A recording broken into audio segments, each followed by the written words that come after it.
Hi friends. നാട്ടിലെ എൻ്റെ friends ഒരു തഞ്ചാവൂർ ട്രിപ്പ് പ്ലാൻ ചെയ്തു. കേൾക്കേണ്ട താമസം ഞാനും പെട്ടിയും തൂക്കി ഇറങ്ങി. എൻ്റെ ഫ്രണ്ട്സും ഉണ്ടായിരുന്നു എൻ്റെ കൂടെ, ധന്യയും ഷീബയും രാഖിയും.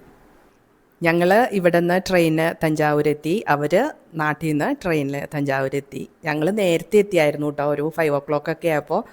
അപ്പോൾ തന്നെ അവിടെ ഒരു അടുത്ത് തന്നെ ഒരു റൂം എടുത്ത് ഫ്രഷായി ഞങ്ങൾ ബൃഹദീശ്വര ക്ഷേത്രം എന്ന് പറയുന്ന വലിയ കോവിൽ ക്ഷേത്രം കാണാൻ പോയി. ദൂരെ നിന്ന് തന്നെ അതിൻ്റെ ഗോപുരം കണ്ടു കേട്ടോ. ശരിക്കും വിശ്വസിക്കാൻ പറ്റില്ല, അത്രയും വലിയ ഒരു ക്ഷേത്രം.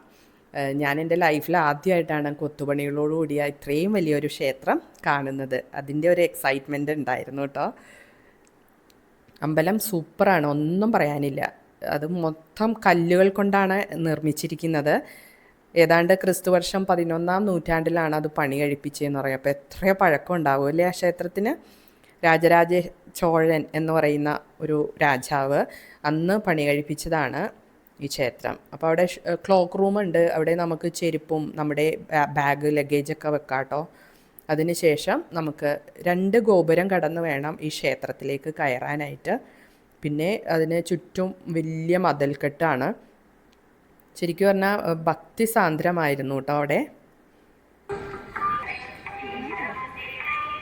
പ്രധാന പ്രതിഷ്ഠ ശിവനാണ്. ശിവലിംഗ രൂപത്തിലാണ് ശിവനെ അവിടെ പ്രതിഷ്ഠിച്ചിരിക്കുന്നത്.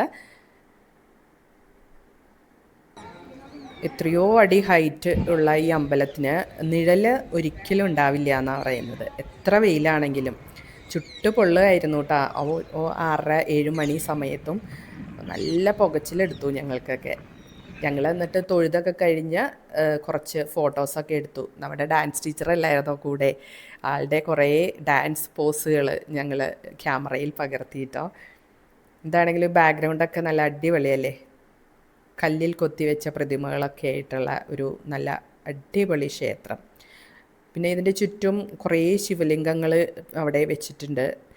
ആ കാണുന്ന മകുടം ഏറ്റവും ടോപ്പിലുള്ളത് ഒറ്റക്കല്ലിൽ തീർത്തതാണെന്ന് പറയണേ. അന്ന് കാലത്ത് അത് അത്രയും ഉയരത്തിൽ കയറ്റാൻ വേണ്ടി മൺതിട്ട ഉണ്ടാക്കിയിട്ട് ആനയെ കൊണ്ടാണ് ആ കല്ല് അവിടെ മുകളിൽ വെപ്പിച്ചതെന്നാണ് പറയപ്പെടുന്നത്. പിന്നെ ഇതുപോലെ ചുറ്റും അതെല്ലാം ഈ നന്ദി പ്രതിമകൾ ഇഷ്ടമാതിരി ഉണ്ട് കേട്ടോ. എല്ലാം കല്ലിലാണ് കൊത്തി ഉണ്ടാക്കിയേക്കുന്നത്. പൂർണ്ണമായിട്ടും കല്ലാണ്, വേറെ ഒന്നും ചേർത്തിട്ടില്ല അതിൽ. ഏതാണ്ട് 1.3 ലക്ഷം ടൺ കരിങ്കല്ല് ഉപയോഗിച്ചു എന്നാണ് പറയപ്പെടുന്നത്. മനോഹരമായ ചോള വാസ്തുവിദ്യയുടെ ഒരു ഉത്തമ ഉദാഹരണം കൂടിയാണ് ഈ ക്ഷേത്രം. യുനെസ്കോയുടെ പൈതൃക പട്ടികയിൽ ഉൾപ്പെടുത്തിയിട്ടുണ്ട് ഈ ക്ഷേത്രത്തിന്. പിന്നെ മനോഹരമായിട്ടുള്ള നിരവധി ശില്പങ്ങൾ ഗോപുരത്തിൽ ഒരു മനോഹരമാക്കിയിട്ടുണ്ട്. കിളികളുടെയൊക്കെ സൗണ്ട് നല്ല ഇതായിട്ട് കേൾക്കാം കേട്ടോ. എന്താ തത്തയും വേറെ എന്തൊക്കെയോ കിളികൾ അവിടെയൊക്കെ പറന്ന് നടപ്പുണ്ട്. അത് കഴിഞ്ഞ് ഞങ്ങൾ ഇതുപോലെ തഞ്ചാവൂർ ഡോൾസ് മേടിക്കാൻ പോയി. ഒരു കടയിലാണ് പോയത്. നല്ല റേറ്റ് പറയും കേട്ടോ. ആദ്യമൊക്കെ കുറച്ചൊക്കെ ബാർഗെയിൻ ചെയ്താൽ കുറച്ച് റേറ്റ് കുറഞ്ഞൊക്കെ കിട്ടും. ഇത് തഞ്ചാവൂരിൻ്റെ സ്പെഷ്യലല്ലേ. പിന്നെ തഞ്ചാവൂർ പെയിൻറ്റിങ്ങുകൾ, നല്ല അടിപൊളി പെയിൻറ്റിങ്ങുകളൊക്കെ കണ്ടായിരുന്നു കേട്ടോ. നമ്മുടെ രാഖി കുറച്ചൊക്കെ വരയ്ക്കുകയൊക്കെ ചെയ്യും. അതുകൊണ്ട് രാഖി ഇങ്ങനെ ഓരോ പെയിൻറ്റിങ്ങുകളും എടുത്ത് നോക്കുകയായിരുന്നു. ഡാൻസിങ് ഡോളിനെ കാണാൻ നല്ല ഭംഗിയാട്ടോ കാണാൻ. എന്തൊക്കെയാണെങ്കിലും നമ്മളിങ്ങനെ തൊട്ട് കൊടുത്താൽ മതി, അതിങ്ങനെ ആടും. പിന്നെ വഴിയോരത്തുമൊക്കെ ഇതുപോലെ പാവകളെ വിൽക്കുന്നുണ്ട്. അപ്പോൾ അവിടെ ഷോപ്പിലേക്കായും കുറച്ചൊക്കെ റേറ്റ് കുറവായിരിക്കും കേട്ടോ.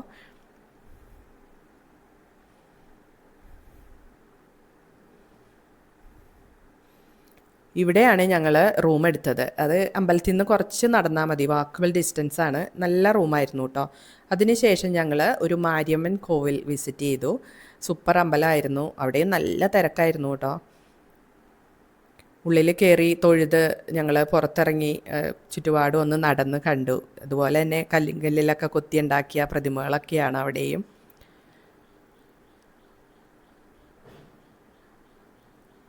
അതിനുശേഷം ഞങ്ങൾ തഞ്ചാവൂർ പ്രതിമകൾ ഉണ്ടാക്കുന്ന ഒരു വീട്ടിൽ പോയിട്ടോ. ഒരു അമ്മയും മകളുമായിരുന്നു അവിടെ. അവർ ഞങ്ങൾക്ക് എല്ലാം കാണിച്ചു തരികയും ഇത് ഉണ്ടാക്കുന്നത് എങ്ങനെയാണെന്ന് പറഞ്ഞു തരികയൊക്കെ ചെയ്തു കേട്ടോ.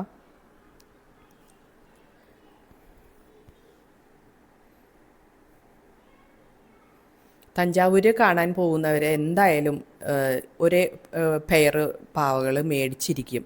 അതുകൊണ്ട് തന്നെ ഇതിൻ്റെ ബിസിനസ് നല്ല അടിപൊളിയായിട്ട് നടക്കുന്നുണ്ട് അവിടെയൊക്കെ. ഇതൊക്കെ ഇവരുടെയൊക്കെ ജീവിതമാർഗം തന്നെയാണെന്ന് തോന്നുന്നു. ഇവരുടെ വീട്ടിൽ തന്നെയാണ് ഇതിൻ്റെ നിർമ്മാണം നടക്കുന്നത്. ഇതുപോലെ അച്ചിൽ മൗൾഡ് വെച്ചിട്ടാണ് ഉണ്ടാക്കുന്നത്. അത് മണ്ണ് കൊണ്ടും പിന്നെ പ്ലാസ്റ്റർ ഓഫ് പാരീസ്, ഫൈബർ, അതൊക്കെ കൊണ്ടാണ് ഇത് ഉണ്ടാക്കുന്നത്.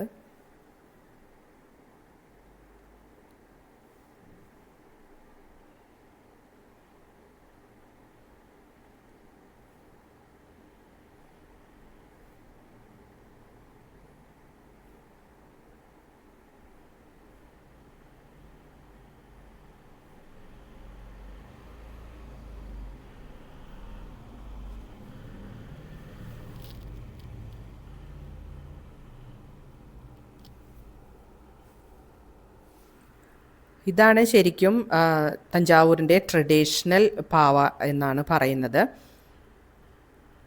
കുറേ ഉണ്ടാക്കി വെച്ചിട്ടുണ്ട് കേട്ടോ അവിടെ. അപ്പോൾ ഞങ്ങൾ ഓരോ പെയർ മേടിച്ചു. അവർ നല്ല ഭദ്രമായിട്ട് പൊതിഞ്ഞൊക്കെ തന്നു കേട്ടോ. ഓരോ പാർട്സായിട്ട് എടുത്തിട്ടാണ് പൊതിയുന്നത്. ഇതാണ് ഞങ്ങൾ മേടിച്ച പാവകൾ. അപ്പം നിരത്തി വെച്ച് അതിൻ്റെ ഭംഗി ആസ്വദിക്കുക കേട്ടോ ഞങ്ങൾ. അവിടെ നിന്ന ഒരു പേരമരത്തിൽ നിന്ന് ആ ഒരു പേരക്കയൊക്കെ അടത്തിയെടുത്ത് ഞാനും ഷീബയൊക്കെ കഴിച്ചായിരുന്നു. വിശന്നു ഞങ്ങൾക്ക്. അത് കഴിഞ്ഞ് ഞങ്ങളുടെ ഫ്രണ്ട്സ് അമ്പലത്തിൽ വരുമെന്ന് പറഞ്ഞു. അപ്പോൾ അവിടെ വെച്ച് ഞങ്ങൾ ഫ്രണ്ട്സിനെ സർപ്രൈസായിട്ട് മീറ്റ് ചെയ്തു കേട്ടോ. ആശയോട് മാത്രമേ ഞാൻ പറഞ്ഞിട്ടുണ്ടായിരുന്നുള്ളൂ ഞാനും ഫ്രണ്ട്സും വന്ന കാര്യം. അപ്പോൾ അവളും ഞാനും അത് ഒളിച്ചു വെച്ചു, ഇവരുടെ അടുത്ത് പറഞ്ഞില്ല. അങ്ങനെ സർപ്രൈസായിട്ട് ഞാൻ എൻ്റെ ഫ്രണ്ട്സിനെ മീറ്റ് ചെയ്തു. വളരെ വികാരനിർഭരമായ ഒരു സിറ്റുവേഷനായിരുന്നു കേട്ടോ ശരിക്കും. അത് എൻ്റെയൊക്കെ കണ്ണ് നിറഞ്ഞു പോയി സത്യം പറഞ്ഞാൽ. എക്സൈറ്റ്മെൻറ്റ് കൊണ്ടായിരിക്കാം. ഞാനതിൻ്റെ ഒരു ഷോർട്സ് ഇട്ടിട്ടുണ്ട്, നിങ്ങൾ കണ്ടു കാണുമെന്ന് വിശ്വസിക്കുന്നു. അങ്ങനെ ഞാൻ എൻ്റെ ബാംഗ്ലൂർ ഫ്രണ്ട്സിനെ അവരെ പരിചയപ്പെടുത്തി. രാഖി ചിലരെയൊക്കെ കണ്ടിട്ടുണ്ട് നമ്മളന്ന് കാശ്മീർ പോയപ്പോൾ. പിന്നെ ധന്യയാണെങ്കിലും എൻ്റെ വീട്ടിൽ ഇവർ കുറച്ച് പേര് വന്നിട്ടുണ്ടായിരുന്നു ബാംഗ്ലൂർ. അപ്പോൾ അങ്ങനെ ധന്യയ്ക്കും അറിയായിരുന്നു. ഷീബ ആദ്യമായിട്ടാണ് എൻ്റെ ഫ്രണ്ട്സിനെ മീറ്റ് ചെയ്തത്. പിന്നെ എല്ലാവരും കൂടി നിന്ന് വർത്താനവും വിശേഷങ്ങളൊക്കെ ആയിരുന്നു. അതിനുശേഷം ഞങ്ങൾ പുറത്തിറങ്ങി. അപ്പോൾ ഓട്ടോക്കാരോട് ബാർഗെയിനിങ് ആട്ടോ, നല്ല റേറ്റാണ് ഓട്ടോക്കാർ പറയുന്നത്. അതിനുശേഷം ഞങ്ങൾ തഞ്ചാവൂർ പാലസ് കോംപ്ലക്സ് അവിടെ വിസിറ്റ് ചെയ്തു. അവിടെയെന്ന് വെച്ചാൽ ദർബാർ ഹാള്, പിന്നെ മ്യൂസിയം, ഗ്യാലറി ഒക്കെ ഉണ്ട് കേട്ടോ. അപ്പോൾ അതൊക്കെ ഉച്ച കഴിഞ്ഞിട്ടാന്ന് പറഞ്ഞു. അപ്പോൾ ഞങ്ങൾക്ക് കുറച്ച് നേരം വെയിറ്റ് ചെയ്യണമായിരുന്നു. അപ്പോൾ നമ്മൾ നോക്കുമ്പോൾ അവിടെ അടുത്ത് ഒരു വീണ ഉണ്ടാക്കുന്ന സ്ഥലമുണ്ട് എന്ന് പറഞ്ഞു. അങ്ങനെ ഞങ്ങൾ നടന്ന് അവിടെ പോയി. ഇതൊരു സ്കൂളിൻ്റെ മതിലാട്ടോ. അവിടെ തഞ്ചാവൂർ പെയിൻറ്റിങ് ചെയ്ത് വെച്ചിരുന്ന നല്ല മനോഹരമായ പെയിൻറ്റിങ്ങുകളാട്ടോ. അങ്ങനെ ഞങ്ങൾ വീണ ഉണ്ടാക്കുന്ന സ്ഥലത്ത് ചെന്നു. വീണ വായിക്കണമൊക്കെ കേട്ടിട്ടുമുണ്ട്, കണ്ടിട്ടുണ്ടെങ്കിലും ഒരു വീണ എങ്ങനെയാണ് ഉണ്ടാക്കണേന്ന് നമ്മൾ കാണുന്നില്ലല്ലോ. അപ്പോൾ തഞ്ചാവൂർ എന്നപ്പോൾ അതും കാണാൻ കഴിഞ്ഞു ഞങ്ങൾക്ക്. അപ്പോൾ തഞ്ചാവൂരിലുള്ള പ്ലാവിൻ്റെ മരമാണ് ഇതിന് സ്യൂട്ടബിൾ എന്നാണ് പറയുന്നത്. അതുകൊണ്ട് തന്നെ തഞ്ചാവൂരാണ് വീണയ്ക്ക് പ്രശസ്തിയായിട്ടുള്ളത്. അപ്പോൾ വീണ വാങ്ങാൻ ആഗ്രഹിക്കുന്നവരുണ്ടെങ്കിൽ തഞ്ചാവൂർ തന്നെ പോയി വാങ്ങുക കേട്ടോ. നല്ല അടിപൊളി വീണ ലഭിക്കും. 1 മാസം എടുക്കും ഒരു വീണ ഉണ്ടാക്കാൻ എന്നാണ് അവർ പറഞ്ഞത്. അതിനുശേഷം ഞങ്ങൾ ലഞ്ച് കഴിച്ചു. ലഞ്ച് കഴിച്ചിട്ട് വീണ്ടും പാലസ് കോംപ്ലക്സിൽ ചെന്ന് അവിടുത്തെ മ്യൂസിയവും ഒക്കെ കണ്ട് അതിനുശേഷം ലാസ്റ്റ് ഞങ്ങൾ എന്താ പറയുക, ലേഡീസല്ലേ, ഒരു ഷോപ്പിംഗ് ഒക്കെ വേണ്ടേ ഒക്കെ ചെയ്ത് തിരിച്ചു പോരുകയുണ്ടായത്. അപ്പോൾ വൈകുന്നേരം ഒരു 6:30 അവർക്ക് എറണാകുളത്തിന് ട്രെയിൻ, ഞങ്ങൾക്കൊരു 6:55. അങ്ങനെ റെയിൽവേ സ്റ്റേഷനിൽ വെച്ച് ഞങ്ങൾ 2 ദിക്കിലേക്ക് പിരിഞ്ഞു. അപ്പോൾ അങ്ങനെ മനോഹരമായൊരു തഞ്ചാവൂർ യാത്ര ഞങ്ങൾ എൻജോയ് ചെയ്തു.